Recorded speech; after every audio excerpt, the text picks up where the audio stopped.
poor girl got into the Millionaire CEO's car, thinking it was an Uber, and won his heart.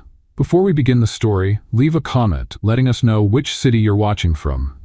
Enjoy the story. Grace Stone was late. Very late. She had just ordered a ride through the app, but as soon as she confirmed it, her phone screen went black. Dead battery. She sighed, shoved the phone into her bag, and tried, unsuccessfully, to shield herself from the rain with an umbrella that looked more like a crumpled piece of origami. Her heart raced as she looked around, searching for a sign of rescue. That's when a black car, identical to the one from the app, stopped right in front of her at a red light. "Thank goodness you're here," she shouted, opening the door with one hand while holding the umbrella with the other. "I'm late. Go, go, go, step on it." Today is the new CEO's presentation at Stonebridge Corporation, and if I show up late, I'll be fired before I even sign the contract. And they say he's super strict, the kind of guy who never cracks a smile. The man behind the wheel slowly turned his head. A perfectly tailored dark suit, a serious face, gray eyes that barely blinked. "Excuse me, but..." "Don't even start with excuse me. I get it. Terrible traffic, red lights, GPS going in circles. But now, just go straight and turn right after the cafe with the French name. By the way, did you know they charge $9 for a croissant? 9. I had one yesterday and I'm still chewing on the guilt." He blinked once, then again. His hand on the steering wheel moved slowly. "Miss, maybe?" "Oh no, I know. You must think I'm crazy, and maybe I am. My alarm didn't go off, my coffee burned my tongue, and on top of that..." She paused dramatically and turned toward him, eyes wide. "I put on mismatched socks. Look at this." She lifted the hem of her pants slightly, revealing one sock with Christmas penguins and the other with Mexican tacos. The man took a deep breath. The light turned green, and he drove off. Grace sighed in relief and leaned back into the seat, finally letting her wet umbrella soak the car's carpet. "Thank you. You're a lifesaver. Or a very quiet Uber driver. Oh, and sorry for not confirming your name. My phone died on the way, but since you stopped right when I needed you, it had to be you. You know, this is fate. Like a romantic comedy, but without the romance. And without the comedy, although I mean..." She laughed to herself. The man at the wheel kept his eyes on the road, but the corners of his lips twitched. Barely noticeable, almost. "Are you always this quiet? The mysterious professional driver type? I like that, seriously. You must hear the craziest passenger stories. If I were you, I'd write a book. Memoirs of a silent Uber driver. Guaranteed bestseller." He glanced at her briefly as if questioning his own sanity. Then he turned back to the road. "And this car? Way too fancy. Not sure if anyone has told you, but... wow, smells like new leather and money. I feel rich just sitting here, which is good since I need to balance out that $9 croissant." The man remained silent. "You're a great listener. Has anyone ever told you that?" He didn't answer. She looked out the window, saw the company building approaching, and tried to fix her rain-dampened hair. "Could you drop me off at the side entrance, please? Less chance of anyone seeing the mess I'm in. If I had known working here required this much visual dignity, I would have made a deal with a makeup artist." The car slowed down. He pulled up to the curb with perfect precision. "Thanks a lot, really. I swear I'll give you 5 stars, as soon as I charge my phone." She jumped out, turned to thank him once more, but he was already looking straight ahead, as if the moment had meant nothing at all. Little did she know. Grace rushed into the building, huffing and puffing. Messy hair, mismatched socks, and a shirt missing a button. The elevator doors nearly closed on her face, but a kind soul held them open. When she reached her team's floor, she slipped in among the other employees, trying to blend in. "Hey Grace, you almost missed the meeting with the new CEO, whispered a coworker. "I know. Crazy Uber, crazy traffic, chaotic morning." The sound of a knock on the door interrupted the murmurs. The coordinator walked in with a nervous smile. "Everyone, let's head to the conference room. The new CEO is here." A buzz spread through the room. Grace took a deep breath and followed the group, still trying to fix her hair with her fingers. As soon as everyone settled in, the conference room door slowly opened. Firm footsteps echoed across the floor. And then he appeared. Impeccable suit, commanding presence, and the gray eyes she had already seen that morning. The world stopped for a second. Grace's eyes widened. The color drained from her face. The folder she was holding slipped from her hand and hit the floor with a dull thud. "This is Mr. Thomas Miller, our new CEO," the coordinator announced excitedly. Thomas stepped right up to the desk, scanning the room until his eyes landed on her. A small smirk appeared at the corner of his mouth. "I hope my arrival today didn't catch anyone off guard," he said, his gaze still locked on Grace. "Especially those who mistook me for an Uber driver." The silence in the room was so deep that the sound of a paperclip dropping would have echoed like thunder. All eyes turned to Grace, who stood frozen as if she had been transformed into a life-size statue of pure embarrassment. The new CEO, or rather, the Uber driver she had bossed around like a frantic general, was now standing there, in the flesh, dressed in an impeccable Italian suit, looking right at her with a smile that was equal parts amusement and sarcasm. "It's great to see such dedicated faces," Thomas continued, his eyes never leaving hers. "I look forward to working with all of you for a productive term, especially those who put blind trust in mysterious drivers with luxury cars." A quiet chuckle came from somewhere in the back of the room. Grace wished she could dig a hole in the floor and live in it forever. "Miss Stone, for example," he went on, subtly motioning toward her, "has already demonstrated great initiative and logistical creativity, important qualities." Grace forced an awkward smile, completely unable to speak. Her heart was pounding like a drum in a parade. Thomas then shifted his focus and continued his introduction as if nothing had happened. But Grace knew. He knew. And worse, he was enjoying this. As he talked about goals, strategic plans, and restructuring, all Grace could hear was the loud voice in her own head screaming, "You told the CEO to step on the gas. You talked about your penguin and taco socks. You called him a silent Uber driver." When the meeting ended and people started getting up, Grace tried to slip out the side of the room, hoping to disappear into thin air. But she wasn't fast enough. "Miss Stone," Thomas called, politely but with a tone that hinted at a hidden smile. She turned slowly, like someone about to face their fate. "Yes, sir?" He took 2 steps toward her. They were now face to face, with their colleagues, pretending not to listen but clearly eavesdropping like it was a live TV drama. "I hope your ride here today was pleasant," he said with a serious expression, though his eyes sparkled with mischief. Grace forced a tight-lipped smile. "Oh, very pleasant, sir. One of the best Ubers I've ever taken." He raised an eyebrow. "Good to know, although I do believe some drivers deserve more than just 5 stars. Maybe a promotion?" She let out a nervous laugh. "Oh, that's not necessary. I mean, the driver was great, but I'm not sure he's interested in a higher position." Thomas tilted his head slightly, clearly entertained. "We'll talk later, Miss Stone. I have some ideas." He winked. He winked? Grace stumbled out of the room, her face burning. As the others whispered about the new CEO, all she could think was, "He's going to fire me. Or worse, he's going to promote me just to torture me slowly." Back at her desk, her colleague Rachel walked over with a mischievous grin. "What was that between you and the boss? Do you know him?" "No, I mean, yes, sort of. It's complicated. He looked at you like he's seen you before, like in a movie, a drama, with intense background music." "Rachel, if I tell you, promise you won't laugh?" Rachel's eyes widened. "Now I have to know."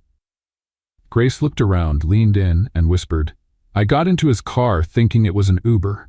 Told him to drive me here. Gave him directions, talked about my socks and my $9 croissant." Rachel clapped a hand over her mouth, trying to hold back a laugh. "No way. Yes way. You ordered the CEO of the company to drive you? That's legendary. Almost poetic." "It's a disaster waiting to happen," Grace whispered. "If I get fired, will you give me a ride home?" Rachel grinned.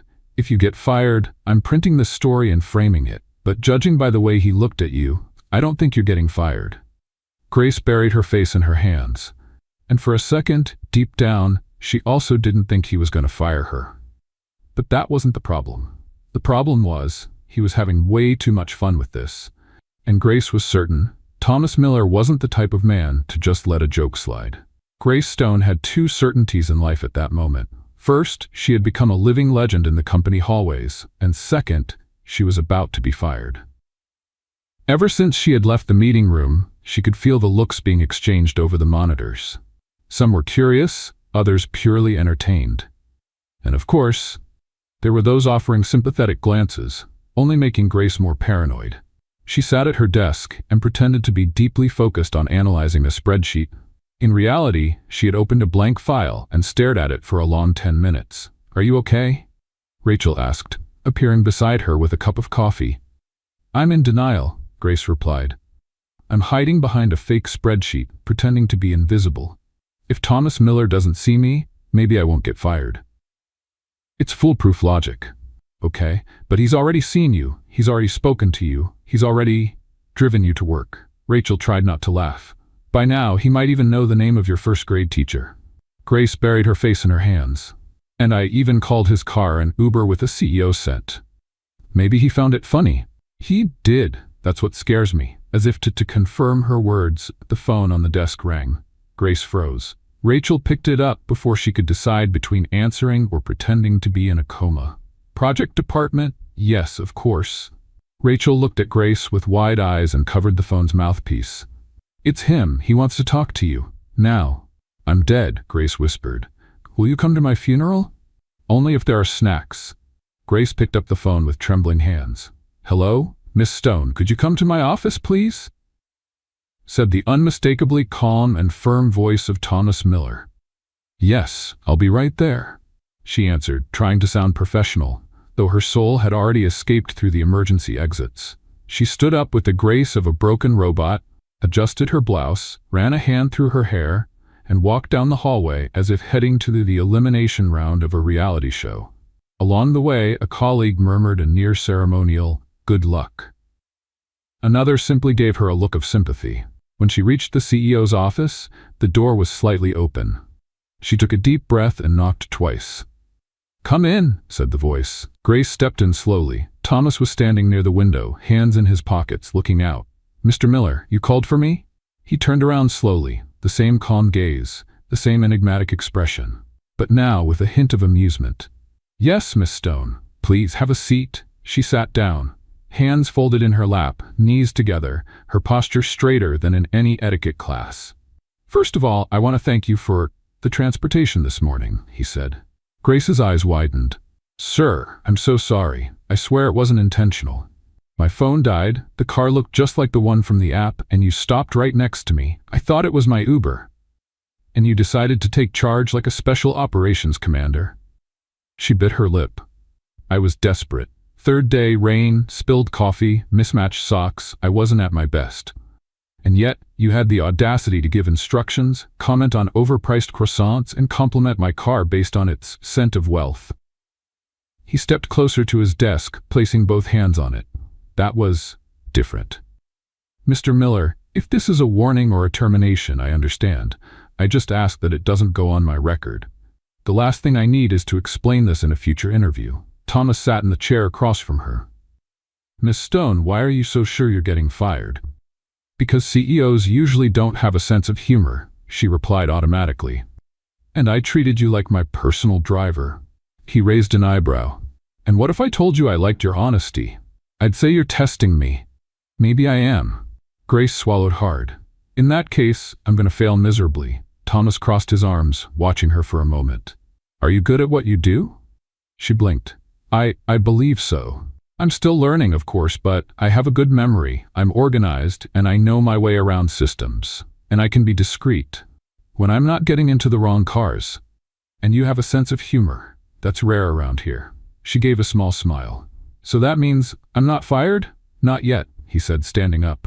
"But I'd recommend confirming the driver's name before getting into random cars. Lessons learned.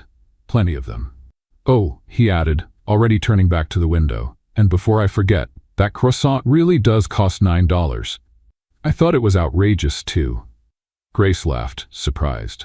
"So you've been there? Once? And I still regret it." She stood up slowly, feeling less tension in her body. "Can I get back to work?" "You can. And Miss Stone," she stopped at the door. "Yes? Next time you get a ride with a stranger, lock the car door. Especially if the stranger happens to be the CEO of the company." She let out a nervous laugh and left the room, trying to keep her composure until she was far enough away to smile openly. Back at her desk, Rachel was in full spy mode. "Well, are you alive? Fired? Promoted? Did he propose?" "Still alive, still employed, and no ring." "What did he say?" "That I have a sense of humor. and that I should be careful with strangers, especially if they're billionaires. Rachel's eyes widened. He actually said that? In different words, but yeah. You do realize you've become the center of attention, right? I do. But that's fine. As long as I still have my ID badge, I'm at peace. Rachel handed her a muffin in solidarity. Eat this. You deserve it. Grace took a bite gratefully. Maybe things weren't so bad after all. The next day, Grace arrived 10 minutes early. She double-checked the driver's name, double-checked the license plate, and just to be safe, she walked. When she entered the building, she ran into Thomas in the hallway. He gave her that same subtle smirk. Did you check your Uber today? Twice. I'm proud of you. She kept walking, hiding a small smile. Rachel appeared out of nowhere. Something's changing between you two. Stop. Don't start. I'm just saying, this rom-com is writing itself. Grace rolled her eyes. But deep down, maybe she was starting to like it. The next morning, Grace walked into the office with the focus and discipline of a soldier on a secret mission. She had barely slept, dreamed she was driving a wagon full of $9 croissants, and woke up with one certainty: Thomas Miller was up to something. Good morning, Rachel, she said, way too tense for this early. Good morning? You sound like you're about to take an astronaut entrance exam.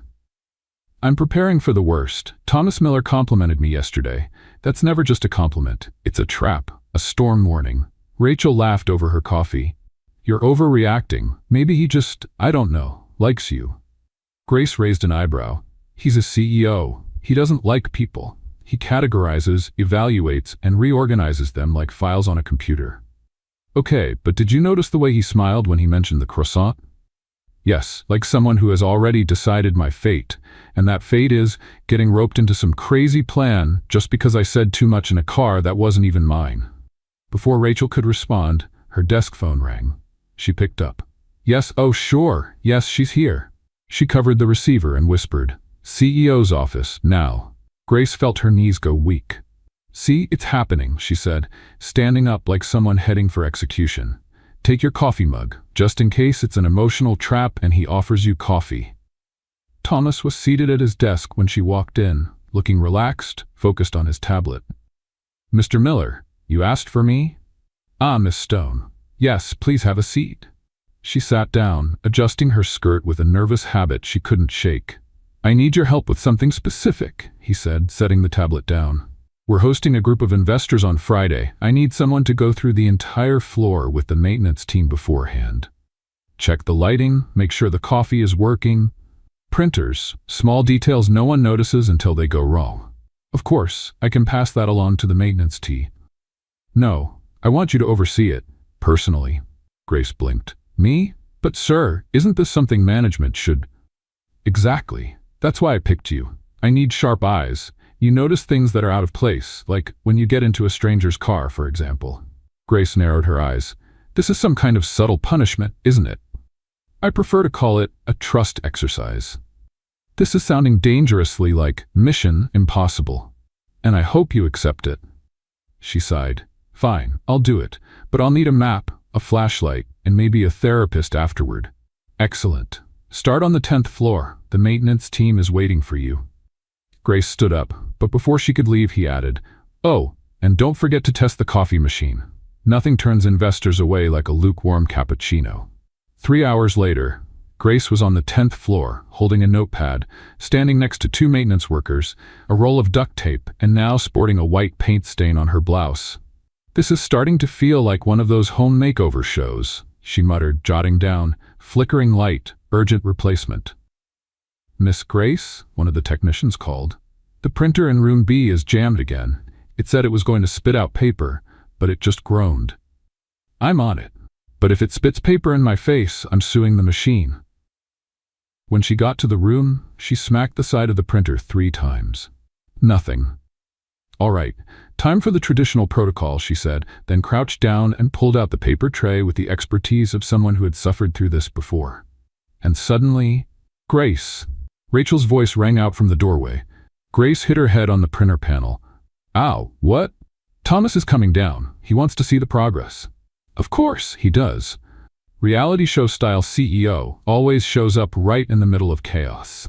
Minutes later, Thomas walked onto the floor. And there was Grace, her head halfway inside a printer, a smudge of ink on her cheek, and her blouse stuck in one of the trays. "Need some help?" he asked, trying not to laugh. "I need a new life," she replied. "Not moving." Or a rescue team specialized in killer printers. He took 2 steps forward and carefully pulled her blouse free. Grace stood up, trying to maintain what little dignity she had left. "Everything under control here?" he asked. "Well, aside from the fact that the machine attacked me, the coffee on the 9th floor is weaker than rainwater, and the reception carpet smells like a damp closet, everything's perfect." Thomas smiled. "I like your honesty, even if it is brutal. I call it dramatic efficiency." He glanced over some of her notes. "Well done. Keep up the good work. You're doing better than I expected." Was that a compliment or another joke? I'm still deciding. The next day, Grace returned to her desk, thinking she could finally breathe. But there was an envelope waiting for her. She opened it. Inside was a handwritten note. "Grace, we need you to review the annual financial report. Apparently, it disappeared from the digital folder. I'm counting on you, Thomas." Her eyes widened. "He wants me to review the annual financial report?" she asked, stunned. Rachel's eyes widened too. "That's like a top-secret mission on hard mode. If you mess up a single number, the company implodes. And if I get it right, he'll throw another impossible challenge at me. I think Mr. Miller is testing your limits." "He's testing my sanity." She took a deep breath and got to work. 3 hours later, she had corrected inconsistencies, standardized graphs, and discovered that someone had included a budget line for chocolate expenses under company costs. "This is an amusement park for accountants," she muttered, her eyes burning. In the afternoon, Thomas appeared beside her desk, silent, like a ninja in a suit. "So, survived the report?" "Barely, but I've lost faith in humanity. Someone's been spending company money on chocolates." "Good. Can you come to my office?" Grace got up and followed him. She was already getting used to these periodic visits to the CEO's lair. "What did you think of the report?" he asked as they sat down. "There are numbers that look completely made up, hidden expenses, and spreadsheets more disorganized than my sock drawer." "I agree. And now, thanks to you, we're going to reorganize everything. I want you to join the next financial department meetings." Her eyes widened. "You want me to attend the finance meetings?" "I want you there. You don't have to speak, just observe. But I expect your reports at the end of each week." "Is this a promotion?" "Not yet. It's an evaluation." "More tests?" "Trust, Miss Stone, is built over time." She smiled, tired but strangely satisfied. "For the record, I'm still waiting for my rating on the croissant report. 5 stars, and an extra pair of penguin socks." By the end of the week, Grace was exhausted, but she felt something unusual, a strange sense of satisfaction at surviving Thomas's trials. Rachel noticed. "You're enjoying this." "Enjoying what?" "These mystery CEO tests. You keep complaining, but you're more energized than ever." "I am not." "Yes, you are, and I'll tell you why. You like the challenge, and even more, you like him." Grace nearly dropped her coffee. "Like him?" "Rachel, he's my boss." "Yes, your mysterious, sarcastic, handsome boss who now personally calls on you for everything." Grace stayed silent. Maybe Rachel was right. Maybe this so-called punishment wasn't a punishment at all. Maybe it was just the beginning. It was an ordinary Tuesday for everyone except Grace Stone. For her, nothing had been ordinary since the day she mistook the company's CEO for a rideshare driver. Since then, her life had become a mix of cryptic spreadsheets, disguised tests, and glances she couldn't quite decipher. Were they judgment or corporate flirtation? That morning, Grace was reviewing reports at the reception of the company's annual event, where Thomas had told her, with a small smirk, to observe and stay available. A vague instruction, with the potential to turn into either a corporate strategy meeting or the plot of a dramatic soap opera. "Stay available," she muttered to herself. Translation: stand here, look useful, but don't touch anything, and smile with your mouth, but not with your eyes. The lobby was bustling. A large backdrop with the company logo decorated the space, while rows of neatly arranged chairs waited for guests. Journalists, photographers, and an elegant buffet serving mini sandwiches with fancy French names that no one could pronounce filled the room. Rachel walked past her, holding a glass of juice. "Everything under control?" "Perfectly fine," Grace replied with a forced smile. "I'm the most decorative person at this event." I'm even considering positioning myself like an ornamental plant. Keep an eye on the reporters. One of them is from a big magazine. I think they're going to interview Thomas. Oh, great. I just hope none of them mistake me for someone important. I can barely operate a printer. Rachel walked away, and seconds later, a well-dressed man with a microphone in hand and a rushed expression approached Grace. You work for the company, right? Yes, I'm administrative support. Perfect. I'm short on time. I need a quick statement for today's article. Can you answer a few questions? Just a couple, I promise. Grace blinked. Me? But I'm just… Great, we're already recording, he said, subtly gesturing toward the camera behind him. Your name? Grace Stone. Grace, what do you think of the company's new CEO, Thomas Miller? What's it like working with him? Grace froze for a second. Then she remembered the past week. Reports, secret missions, the murderous printer, the $9 croissant, and of course, Thomas himself, looking at her with that knowing smirk that said, I know everything you've done. She smiled. Well, he's intense, mysterious, a little intimidating, if I'm allowed to say that. She chuckled.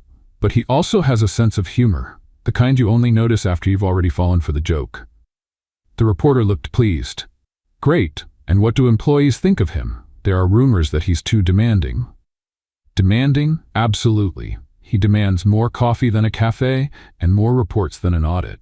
But honestly, he makes it work. The company feels different since he arrived. More alive, more fast-paced, more unpredictable. Any memorable moments with him? Grace almost said. That time I got into his car thinking it was an Uber, but she held back. Well, let's just say he's the kind of person who surprises you. When you think you're about to be fired, he gives you a challenge. And when you think you're going to fail, he already expected you to figure it out. Fantastic. This will make a great piece. Thanks. He rushed off before Grace could even process what had just happened.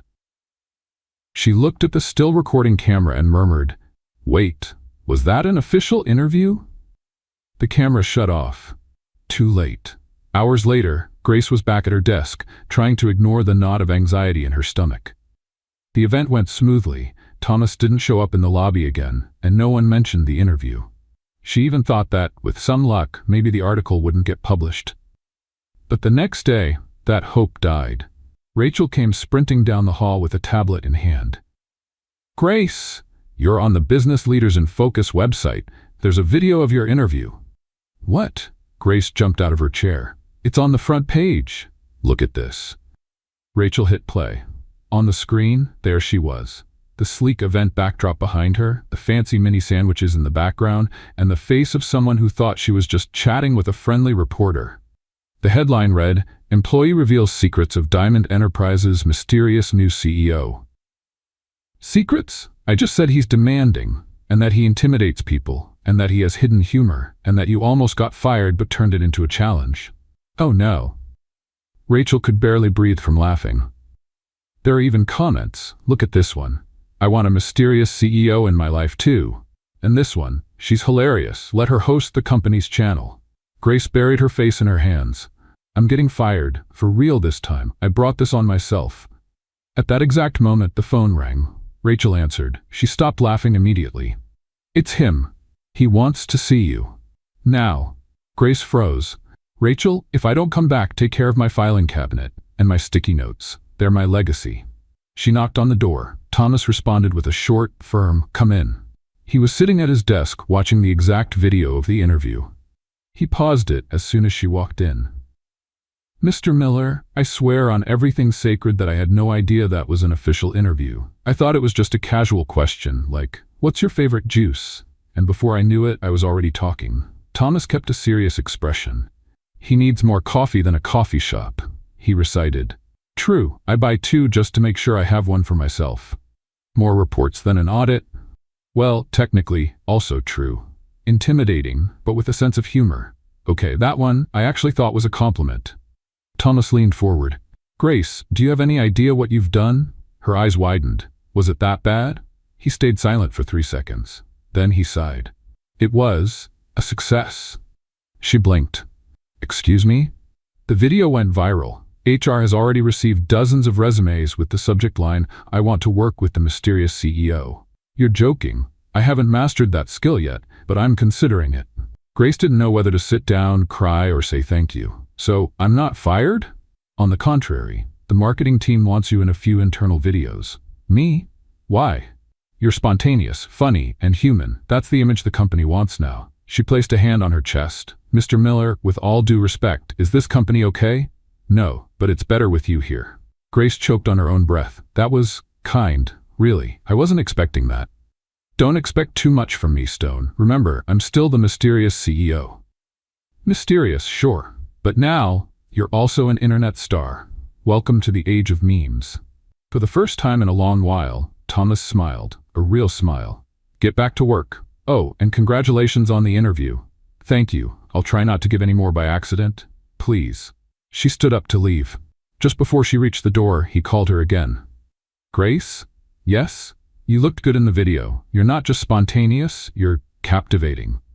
She froze for half a second. Then she smiled. Thank you, Mr. Miller. You're surprising too.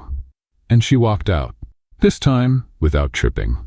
Ever since the viral video, Grace Stone felt like she was wearing an invisible badge that said, "The Interview Girl." It was as if the entire company, previously indifferent to her temporary presence, suddenly knew her name, her face, her voice, and the croissant joke. You're famous, Rachel commented, popping a grape into her mouth while flipping through the company's internal bulletin board, where someone had already pinned a screenshot of the interview with the caption, "More coffee than a coffee shop."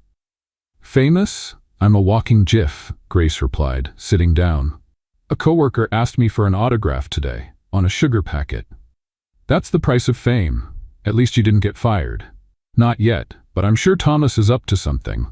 He looked at me this morning like he was about to send an email titled, "Let's talk." Rachel swallowed the grape with difficulty.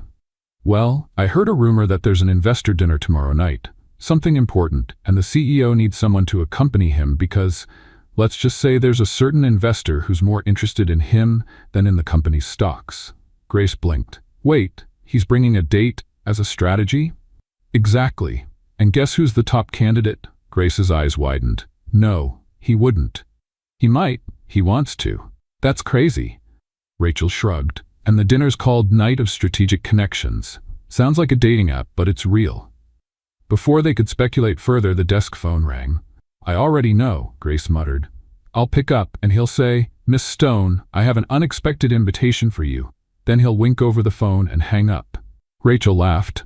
Or he'll just send an RSVP link and say, be there. Grace picked up. Projects Department, Grace speaking. Pause. Yes, sir. Of course, I'm on my way. She hung up and turned to Rachel. I hate being right. In Thomas Miller's office, Grace walked in with careful steps. She already expected something unusual. Another test. Another trap disguised as a task. But nothing prepared her for what she heard. Miss Stone, I'd like you to accompany me to a dinner with investors tomorrow night. Grace blinked. Twice. What? I need someone who has at least some knowledge of the company's internal departments, who knows how to behave in public, and he studied her with that analytical look. Who can improvise well in awkward situations. Awkward situations like mistaking a CEO for an Uber driver? Exactly. Grace sat down trying to process. Sorry, sir, but why me? Because I trust you. Because the investors have already seen the interview. Because you're spontaneous, approachable, and unpredictable. All things this company needs to seem like right now. And because I need to avoid Miss Delaney asking me to dance again. Delaney? One of the investors. Very powerful. Very persistent. And with terrible taste in music.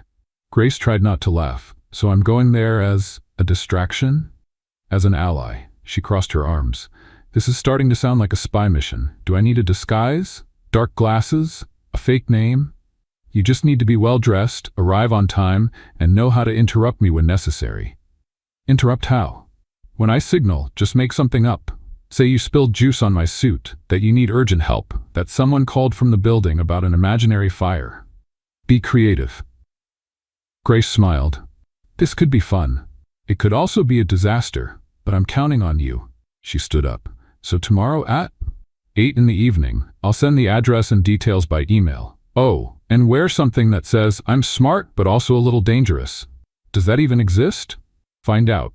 The next morning, Grace had mentally changed her outfit at least 7 times. Hanging in her closet were a simple black dress, an elegant burgundy ensemble, and a blazer and trousers combo that made her look like a district attorney. "You need help," Rachel said, stepping into the room without knocking. "Or a stylist."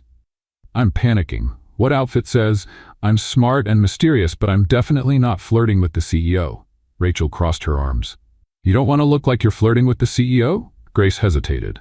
"Okay, maybe a little. But not obviously, just casually amazing. The burgundy dress, trust me, and wear those heels that give you 5% more confidence and 10% more pain." Grace nodded. At 7:58 p.m. she arrived at the address Thomas had sent. It was an upscale restaurant with dim lighting, soft music, and waiters who seemed professionally trained in absolute silence. As she stepped out of the car, the evening breeze hit her face. She walked inside, and there he was, Thomas Miller, in a dark gray suit, his hair perfectly styled, his expression serious, and a slight smile when he saw her. "You're right on time. I got here 15 minutes early and just circled the block." "Battle strategy?" "Nervous strategy." Thomas offered his arm and led her to the table. They sat down. Grace glanced around. "Target in 3, 2, 1, Thomas murmured. And just like that, Miss Delaney appeared. A striking red dress, strong perfume, and a feline smile. "Thomas, darling," she said, placing her hands on his shoulders. "I've missed you." Thomas stood politely. "Delaney, nice to see you again. This is Grace Stone, my special assistant for integration affairs." Grace extended her hand with a smile. "Nice to meet you." Delaney shook her hand, giving her a slow once-over. "How interesting. Have you two been working together long?" "Since the $9 croissant," Grace replied with a grin. Delaney frowned. Thomas cleared his throat. "Grace is very efficient. She's been a key part of our new approach." "The new approach seems younger," Delaney commented, smoothing her hair. Grace smiled, young, bold, and with themed socks. Thomas nearly choked on his water. The dinner continued with polite conversation, strategic laughs, and a few passive-aggressive comments from Delaney. Every time she pushed, Thomas would glance at Grace, and she would respond with an immediate excuse. "Mr. Miller, your tie looks crooked." "Mr. Miller, the restaurant manager wants to know if you prefer a window seat." "Mr. Miller, we need to check that urgent report on people who interfere with formal dinners." By the time dessert arrived, Delaney had lost interest. When she finally left, Thomas exhaled. "You were perfect. I'm an improvisation machine, but I'm going to charge for this. 1 full week with no surprise reports. Negotiable. And a $9 croissant." "Now you're pushing it." They laughed. On the way out, Thomas walked Grace to her car. For a moment, they stood in silence. "Thank you for tonight, Grace. It was fun and challenging and stressful, a full package. You have that effect, a mix of chaos and solutions. And you're the hardest CEO to figure out that I've ever met. Keep trying." She opened her car door, but before getting in, he said, "Grace?" She turned. "Yes? You look dangerous tonight," she smiled, "and you almost looked human." He tilted his head. "Good night, Miss Stone." "Good night, Mr. Miller." And with that, she got into her car, her heart beating slightly off rhythm. The morning after the investors' dinner, Grace Stone arrived at the company trying to go unnoticed. Given the last few days, that was an impossible mission. She was already the girl from the viral video, the $9 croissant girl, the accidental interview girl, and now, according to HR rumors, possibly the CEO's new gala companion. Rachel was waiting for her with a coffee and a mischievous smile. "So, Agent Stone, was the mission successful?" "Completed, and with no casualties. But these high heels left me with permanent damage. I saw you leaving the restaurant with him, arm in arm, at night." "The moon was shining, Grace." "Rachel, it was just proper manners. The moon had nothing to do with it." And the burgundy dress was also just protocol?" Grace rolled her eyes.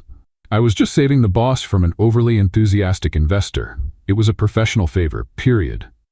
"You say that, but I see a little smile there." Rachel pointed with the coffee cup lid. The classic "I liked it more than I should have" smile. Grace ignored the comment and turned on her computer. But yes, there was a hidden smile, deep down, and it kept showing up every time she remembered Thomas saying, "You look dangerous tonight." She barely had time to breathe before a notification popped up. "Emergency meeting in the auditorium, 10 a.m. Mandatory." And below, in small letters, with the CEO present. "The mystery is back," Rachel said. "Every time there's a surprise meeting with Thomas, something changes. I just hope it's not another department restructuring. I barely got used to the new office. Or maybe he's going to announce your new role as the official dinner companion for strategic meetings." Grace shot her a sharp look. "If that happens, I'll print my own resignation letter." The auditorium was packed. Employees took their seats in neat rows, whispering about what the meeting could be about. Grace tried to find a discreet spot in the back, but Rachel pulled her into the third row. "He'll see us from here," Grace whispered, nervous. "Exactly. Why are you like this?" "Because it's fun."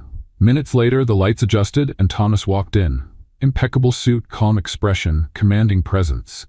He stepped onto the stage with the usual posture, like someone who knows exactly what they're doing, but something felt different that morning. His gaze was lighter, and when he spotted Grace, he gave a tiny nod. Almost imperceptible. She froze for a moment, then pretended to scratch her head to hide the blush on her cheeks.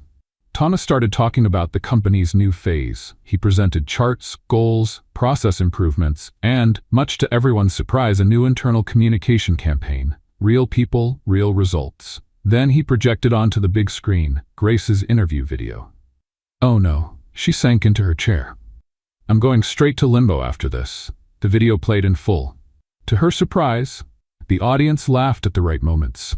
They clapped at the end, and several coworkers glanced at her with admiration. "This is surreal," she whispered. Thomas returned to the microphone. "This video represents the direction we want to take, to show who we are, with humor, authenticity, and courage. And for that, I'd like to personally thank Miss Grace Stone, who, without knowing it, set the perfect tone for what we're building." The audience applauded. Grace wanted to turn into mist and disappear. "Please, Grace, come up here," he added. "No, no, no," she whispered, but Rachel was already pushing her into the aisle. She walked up to the stage with shaky legs. Thomas extended his hand, and she shook it with a nervous smile. "Would you like to say a few words?" he asked, handing her the microphone. Grace took it as if it were a hot potato. "Hi, I really just wanted to get an Uber and make it to work without getting fired. I didn't expect to end up in a video, much less on a giant screen, much less here." The audience laughed. But if there's one thing I've learned, it's that sometimes you get into the wrong car and end up on the right path. More applause. Even Thomas looked a little surprised at her words. She quickly handed back the microphone and stepped off the stage before she could mess up. But the universe, as always, had other plans. As she stepped down, she tripped on her heel. She didn't fall completely, but it was enough to let out a little yelp, lose her balance, and grab onto the first thing within reach, a decorative plant stand which toppled over with her. The pot hit the ground and shattered. The room fell silent. Still on her knees, surrounded by pieces of ceramic, Grace looked up at the audience with an awkward smile. It was a fake plant, okay? An explosion of laughter. Thomas immediately stepped forward and helped her up. He was laughing. "You have a unique talent for making an impact. Hire me as an event entertainer. I knock over plants wherever I go. Are you okay?" "Only my ego is hurt, but it's been through worse." Back at her desk, her coworkers welcomed her like a celebrity. A clumsy one, but still a celebrity. "You are officially a legend in this department," Rachel said. "I want my symbolic wheelchair, or a trophy shaped like a cactus." That afternoon, Grace thought everything would go back to normal, until she got an email with the subject, "Internal dinner, special guests." And the message, "Grace, your presence is expected at the informal appreciation dinner for event participants. Today, 7 p.m., main conference room. TM. She checked the time. 2 hours until dinner. 2 hours to come up with an excuse not to go. But none of them seemed good enough. At 7 p.m., Grace was there. She didn't know what to expect, but as soon as she stepped into the main conference room, she realized this wasn't a typical dinner. The lights were dimmed. A table was set for 4. Thomas was already seated with 2 directors. When he saw her, he stood up and pulled out a chair. "I thought you wouldn't come." "I thought about skipping, but then I figured this might be some kind of secret test. Maybe, or maybe it's just a dinner. Not everything has to be a mystery, Grace." She sat down. The dinner was simple, light conversation, words of appreciation, and a few jokes about her accident with the plant. When the others left, Thomas stayed, and so did she. "It's been a long day," she said. "You handled it with grace, even when you were on the floor. I'm thinking of launching a course, how to humiliate yourself in public and still get applauded. I bet it would sell well." A comfortable silence settled between them. "Grace," he said, his voice softer, "you've been a constant surprise since you accidentally got into my car. And you've been a constant challenge since you decided not to kick me out. I never planned on firing you." "Really? Actually, my first thought was, who is this crazy woman, and why is she telling me to turn left?" Grace laughed. "Fair enough. But then, you made me laugh, and that doesn't happen often, almost never." She bit her lip, trying to hide a smile. "Have you always been like this?" "Like what?" "Mysterious, observant, silently sarcastic." "Maybe, but lately I feel different." "Because of me?" He met her eyes. "A little, yes." Grace didn't know what to say. He continued, "We don't know where this is going, but I like the idea of finding out." She smiled, feeling her heart race. "As long as it's not in a black car stuck at a red light." He chuckled. "I promise, next time, I'll let you drive." "Terrible idea. Best one so far." They sat there for a while longer, unhurried. And for the first time in weeks, Grace didn't feel lost. That morning, Grace Stone knew something was off the moment she walked into the office. There was a strange, almost solemn silence in the air. The kind that comes before something important or disastrous. As she passed the reception desk, she saw two security guards whispering. In the elevator, one employee murmured to another, "He's different today." Different how? Less cold, more lethal. On the team's floor, Rachel was already waiting for Grace, eyes wide. "You won't believe this," she said in a hushed tone. "Thomas is sick." "Sick?" Grace blinked. "Like, red nose and a blanket over his shoulders?" "I don't know, but he walked in with a tissue, refused coffee, and he's silent. More silent than usual, and he didn't even respond to the CFO's good morning." She froze mid-hallway. Grace's eyes widened. "Wait, he has a cold?" "Obviously. But you know how he is. He won't admit it. He'll deny it until the end. He'll probably say it's mild atmospheric congestion or a corporate respiratory adjustment."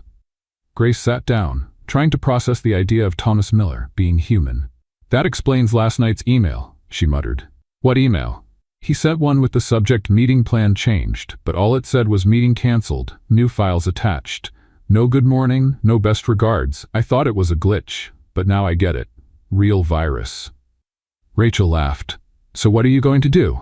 "Nothing. He's an adult. He's a CEO. He has an empire. He can handle his own virus." But deep down, Grace knew she couldn't just ignore it. At noon, after finishing a report, she grabbed her bag, went down to the cafe in the lobby, and returned with a bag full of items. Ginger tea with lemon and honey, 2 chamomile tea bags, a bowl of chicken soup with vegetables, and a vitamin C bar that promises to restore your soul in 24 hours. Rachel watched, amused. "You said you wouldn't do anything, and now you look like the office wellness aunt." "I'm not taking care of you. I'm delivering. It's different." Grace knocked on Thomas's office door. No response. She knocked again. "Mr. Miller, it's Grace." "Come in," said a voice, hoarse. She slowly opened the door. Thomas was sitting at his desk, surrounded by a heavy silence, a crumpled tissue in his hand, his eyes slightly red. His jacket was draped over the chair, and his tie was a little loose. It was official. The CEO had been defeated by a virus. "Wow," she said before she could stop herself. "You look almost human." "I'm fine," he replied, his voice nasal. "Just a slight thermal imbalance." "You have a fever." "I have focus and strategic congestion." She laughed. "Yep, definitely a fever. Here." She placed the items on his desk. Emergency plan for a CEO in distress. Thomas looked at the bag as if she had brought him an exotic animal. "What is this?" "Basic care. You're going to drink this tea now, eat this soup later, and stop pretending you're ready to take over the stock market. Your voice sounds like a duck with sinusitis." He raised an eyebrow, but couldn't hide his laughter, which quickly turned into a dry cough. Grace pulled up a chair and sat across from him. "Why are you even here? Everyone at your level just emails from home when they sneeze." "Because I don't take days off." "Because you're a robot." "Because the robot has deadlines." "And now the robot has a virus." Was that a pun?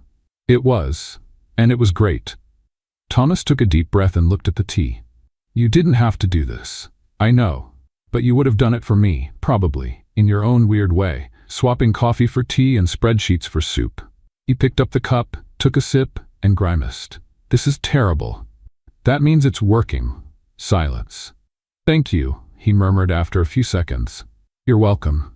Throughout the afternoon, Grace made several trips to Thomas's office, bringing more tea, a thermometer, and trying to convince him to go home. If you collapse in here, HR is going to get blamed, she said. And honestly, I don't want to be the employee who watched the CEO pass out in the middle of a call with investors. I'm not going to pass out.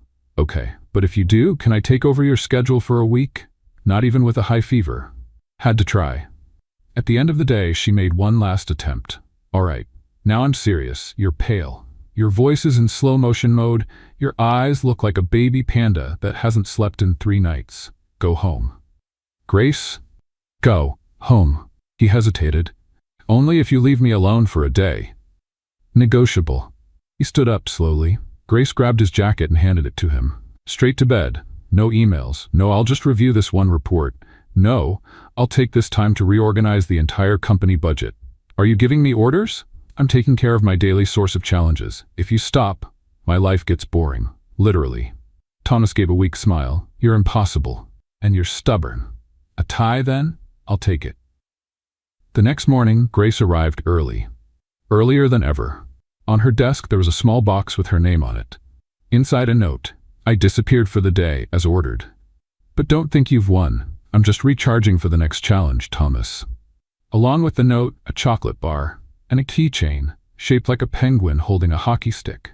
Grace laughed out loud, loud enough for Rachel to peek in. What's that? A veiled threat, in the form of affection. He's flirting with you. He's paying me back for my emergency plan. He got you a penguin keychain with a hockey stick.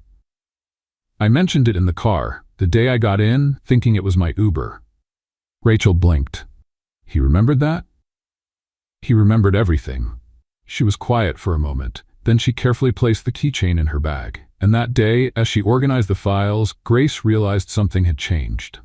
Not just between her and Thomas, but inside herself. She was no longer the temporary assistant tripping over her own nerves. She was someone with a voice, with confidence. And someone who made a sick CEO drink ginger tea under protest. And maybe, just maybe, she was starting to fall for him. On the last Friday of the month, Diamond Enterprises was preparing for an event both eagerly awaited and feared by many, the company's annual holiday party. It had a reputation for causing legendary mishaps, unexpected alliances, surprise romances, exes appearing out of nowhere, and spreadsheets forgotten in the bathroom. Grace Stone was determined not to be the protagonist of any of those stories. Stick to the plan, she told herself, adjusting her dress in the office bathroom mirror. Arrive, smile, talk as little as possible, eat a canapé, don't trip, don't sing, don't dance, don't kiss anyone, and leave before dessert.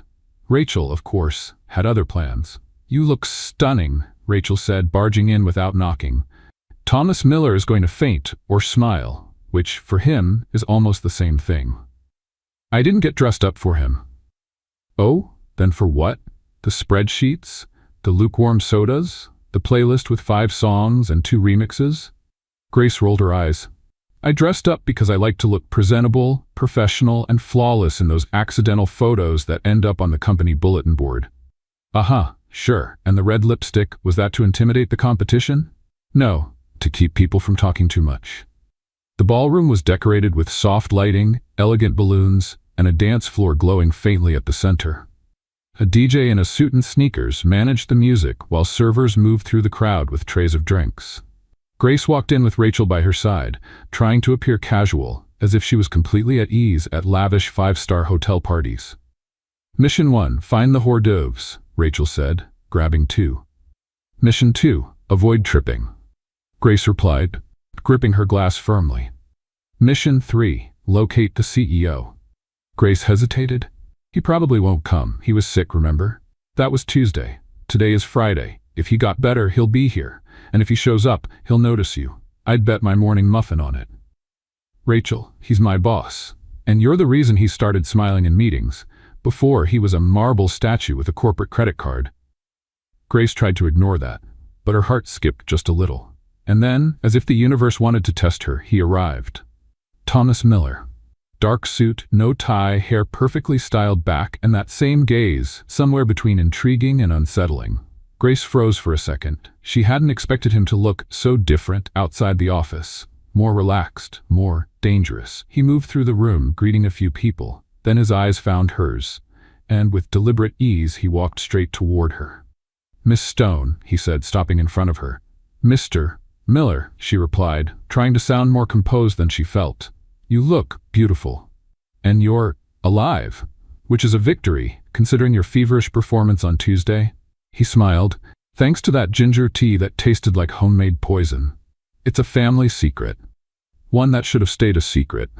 They laughed. "May I walk you to your table?" he asked. Grace hesitated, but nodded. He led her to a table near the indoor garden, away from the loud music. "Are you okay?" he asked after a moment. "I am. Just trying to get through another company party without making a scene." "You already made a scene, a good one, and also tripped over a plant. That was free entertainment. Everyone appreciated it." Grace smiled. The mood between them felt different, lighter, closer. "Do you usually stay at these events?" "I usually show up and disappear, but this year, I figured it was worth staying a little longer." "For the hors d'oeuvres?" "For the company." Grace swallowed hard. She was about to respond when a voice interrupted, one she'd recognize anywhere. "Grace?" She turned slowly, already knowing this moment would throw the night off balance. It was him, Nate, the ex. "What are you doing here?" Grace asked, surprised. "I was invited. I work with one of the investors. But, wow, you look incredible." Thomas remained silent, watching. "Hi, Nate," she replied, forcing a smile. "This is unexpected. Last time I saw you, you were freaking out over interviews. And now, viral videos, gala parties. Who would have thought?" "Life changes. And your taste in mysterious men hasn't changed, I see." Thomas stood up slowly. "Good evening," he said, extending a firm handshake. "Thomas Miller." Nate looked visibly uncomfortable. "Oh, you're the CEO of the company where Grace works. And right now, I'm offering her company, something you apparently didn't do very well." Grace held her breath. Nate coughed. "Well, it was nice seeing you, Grace." "You too," she replied. Nate walked away. Thomas sat back down, his expression still serious. "I'm sorry about that," Grace said. "You don't have to be. Actually, now I understand a few things." "It doesn't matter." "I know." Grace looked at him for a second, longer than she should have. "Why did you stay?" "Because," Thomas sighed, "because tonight, I wanted to be wherever you were." Grace bit her lip. Her heart pounded a little harder. "Thomas." "Grace," he interrupted, leaning slightly forward. "You've thrown me off balance, taken me out of control, out of my logic. And now you're pulling me out of my comfort zone. That's good, and terrifying." She started, but Rachel cut in, breathless. "They're calling everyone to the dance floor. Prize drawings, the director's speech, and the partner dance. It's tradition." Grace looked at Thomas. "I don't dance very well, and I don't usually dance." He stood up, offering his hand. "But maybe today is an exception." She took his hand, and together they walked to the dance floor.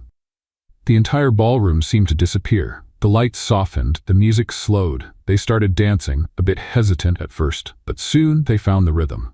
"You know what's going to happen tomorrow, right?" she whispered. "Gossip, comments, edited photos on the HR board." "Exactly. And you know what else will happen?" "What?" "I'm going to ask you out. But not as the CEO. As Thomas." Grace smiled. "And I might say yes, but not as an employee, as Grace." The music played on, and they danced. In silence.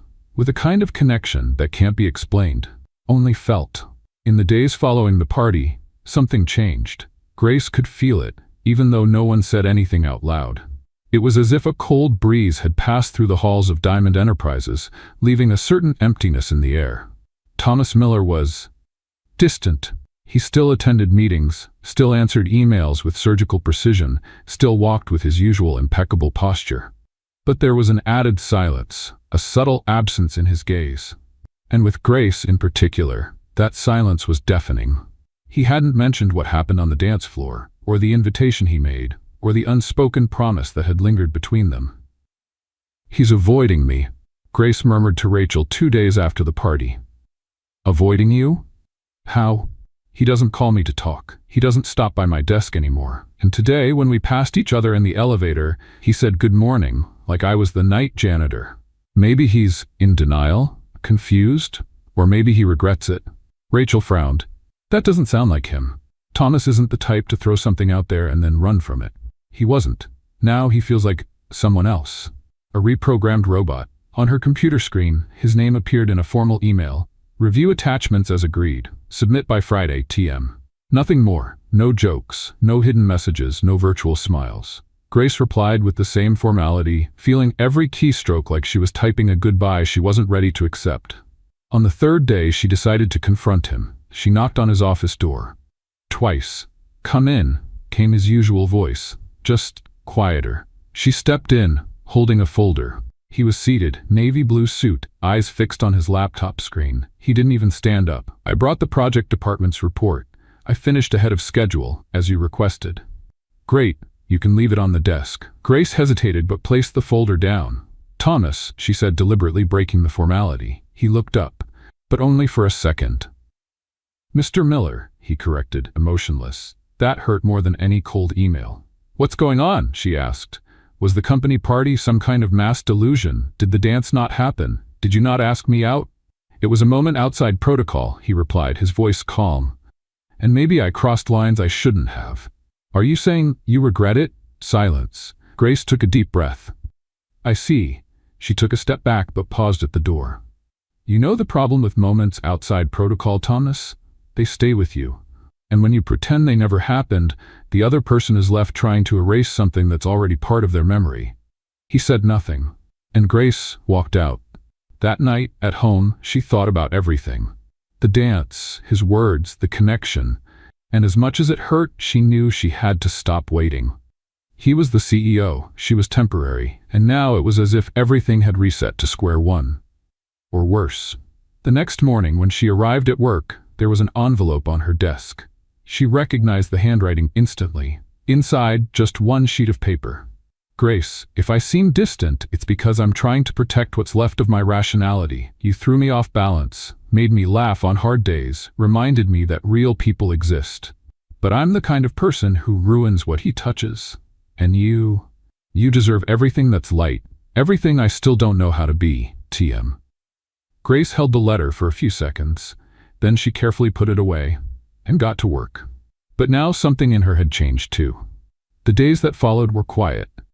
Grace did her job with almost robotic efficiency. She answered emails with flawless punctuation and met deadlines with surgical precision.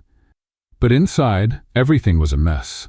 Thomas's letter remained folded inside her bag, like a wound that hadn't yet turned into a scar. She didn't tell Rachel. She didn't cry in the bathroom. She didn't disappear. But she also couldn't laugh the way she used to. Deep down, she knew the distance wasn't out of cruelty. It was fear. He was trying to protect something, or someone. But even so, it hurt. On Thursday afternoon, Rachel appeared with an envelope in hand. This is for you, straight from Thomas's office. Another report? Grace asked, unenthusiastically. No, it's an invitation. She took the envelope. It was black, elegant, with the company logo in gold. Inside, a card, end-of-cycle dinner, honoring outstanding employees. Date, Friday, 8 p.m. Location, La Terrace Restaurant. Guest of honor, Grace Stone. She read it twice, then looked at Rachel. This doesn't make sense. I'm temporary. You became a legend, and Thomas knows it. He's barely spoken to me all week. And yet he sent this invitation. Grace sighed. This is the final chapter, isn't it? Or the beginning of a new one. On Friday, La Terrace was immaculate. An intimate dining hall, golden lights, and a small stage for speeches. Grace arrived in a simple but elegant dress, and with a tight knot in her chest. She didn't know what to expect. She didn't know if Thomas would talk to her, or if he would ignore her presence once again. As she entered, everyone smiled, waved, and made kind comments. It was strange being the center of attention when all she wanted was to go unnoticed. Rachel guided her to a table off to the side. He's not here yet, she said. Maybe he won't come.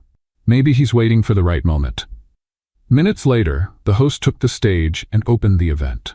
There were speeches, words of gratitude, small tributes, and then her name was announced.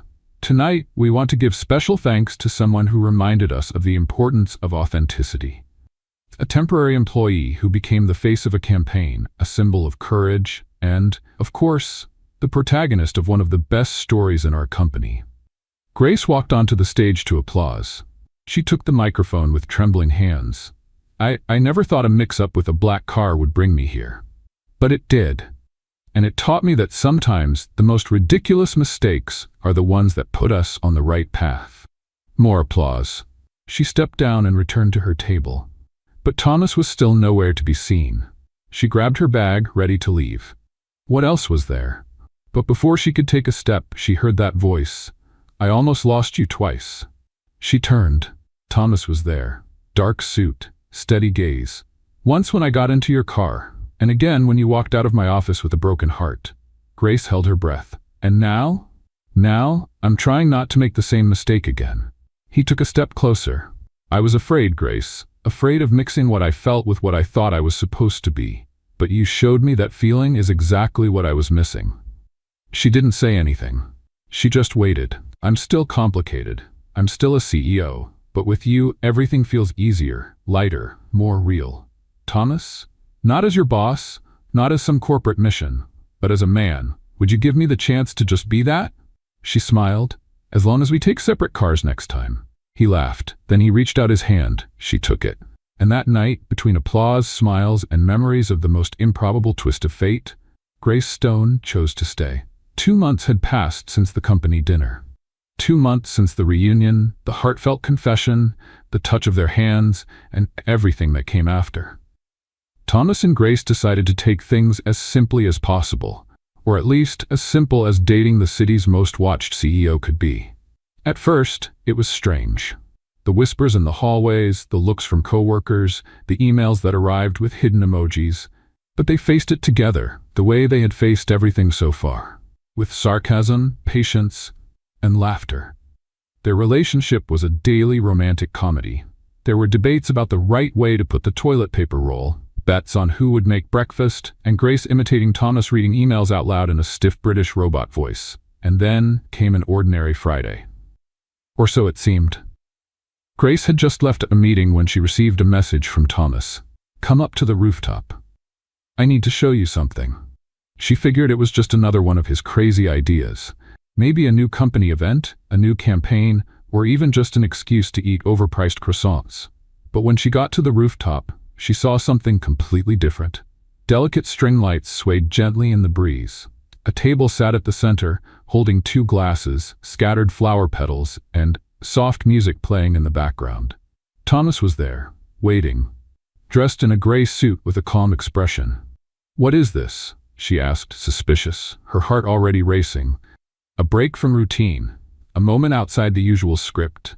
She stepped closer, curious, trying to figure out where this was going. Thomas took her hands. Grace, I got into a black car that day thinking it would be just another ordinary ride.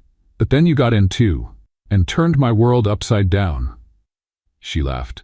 You turned my world upside down too, remember? I remember everything, from your penguin sock with a hockey stick to the way you made me laugh when no one else could. He knelt down. Grace froze. Thomas? He pulled a small box from his pocket. I'm complicated, unpredictable, sometimes a little hard to deal with, but with you, everything makes sense. You're my balance, my good kind of chaos, my favorite unexpected twist. He opened the box, a simple, elegant ring with a small stone that seemed made just for her.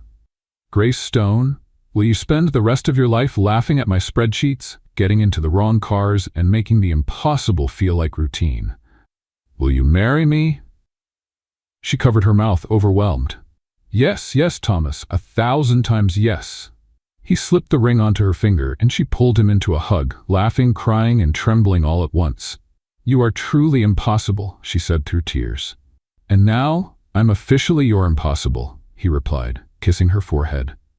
The wedding took place just weeks later, on the same rooftop where he had proposed.